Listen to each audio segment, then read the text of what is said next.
Welcome to the Principles and Practice of MLOps, a course on applying the principles of DevOps to ML to build products that have utilitarian value. Let's get started. What is MLOps? MLOps is an application of a set of principles, tools, frameworks, and process to develop, test, integrate, deploy, monitor, maintain, and scale applications that involve an aspect of ML, in this case typically ML models. As one can see, this is an adaptation of DevOps for ML. In a typical software development, of course, you develop, you test software, you integrate several pieces, deploy the artifacts, you monitor the performance of the system, and you maintain it, do bug fixing, so on and so forth, and also scale to make sure that the throughput and the latency are under control. So in that sense, MLOps can be seen as like an adaptation of the DevOps principles and practices, tools, and frameworks, so on and so forth, to the ML context. Why MLOps?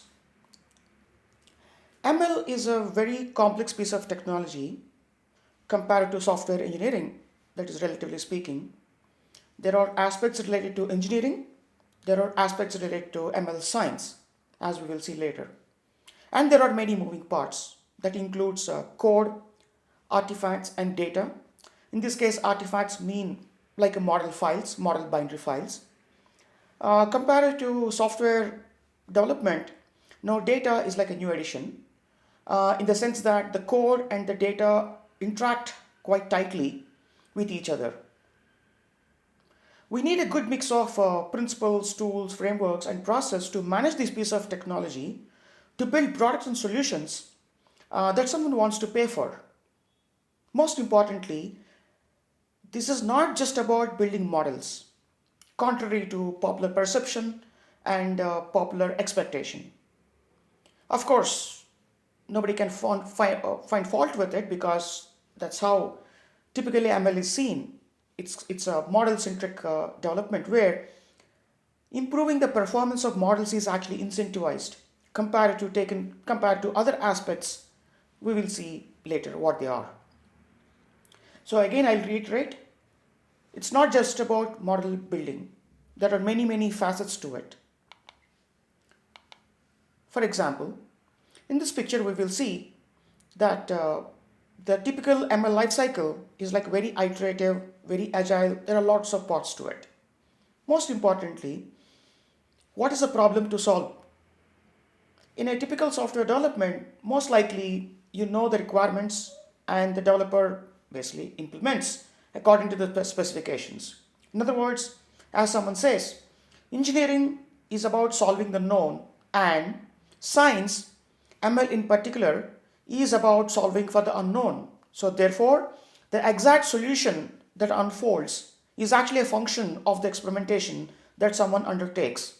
As a result, a priori, you do not know which exact model to work with, how exactly do you need to formulate. Of course, there are design patterns, but given a greenfield problem, it's very difficult to say how exactly things pan out. And this is the antithesis of solution development. You don't commit to a solution, but you should commit to a problem. But the problem itself is like relatively unknown. And compared to software here, data is like a new ingredient, a new variable that can change at any point in time. So therefore, compared to software, typical software development, developing ML is a lot more complex, at least an order of magnitude more complex than building typical software engineering pipelines. And we have to manage this entire pipeline, in this entire life cycle, be it discovering the problem or assembling all the pieces together, the data, the artifacts, the pipelines, deploying them, monitoring them. All of that is going to be very complex compared to typical software products. MLOps is actually about doing this change management at every leg of the way. What is full stack MLOps? Well, if MLOps is an adaptation of DevOps, but for ML, What is the new term? Full stack. It's not just about developing, testing, integration, all of that. There is a lot more to ML than what meets the eye. As I mentioned before, typically the problem is not known ahead of time. So therefore, the mindset, the cultural mindset one needs to adopt when someone is actually working afresh on a problem is very, very different from how the solution looks like in production. So someone needs to be very agile. Someone needs to work closely with the data, almost acting as if they are data miners or detectives to uncover the problem and formulate the problem. Therefore, the process, the mindsets, the tooling, the environment, all of that needs to support the problem discovery, followed by the classical DevOps actions like testing, integrating, so on and so forth. Plus, how do you debug? In this case, debugging is not just about debugging the software, in this case, code. You also have to debug your data. You have to debug your models, so on and so forth. And it's not just that. Unlike the model-centric thinking where chasing the model performance is heavily incentivized, deploying models means that depending on the situation, depending on the use case, those models need to be explainable, they have to be trustworthy, they have to be reliable, governable, and many, many other facets.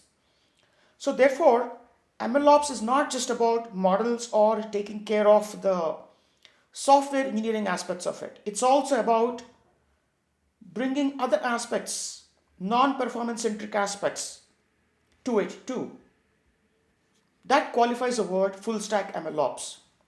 Again, summary, we have to look at not only the engineering aspects of it, but also the science aspects of it.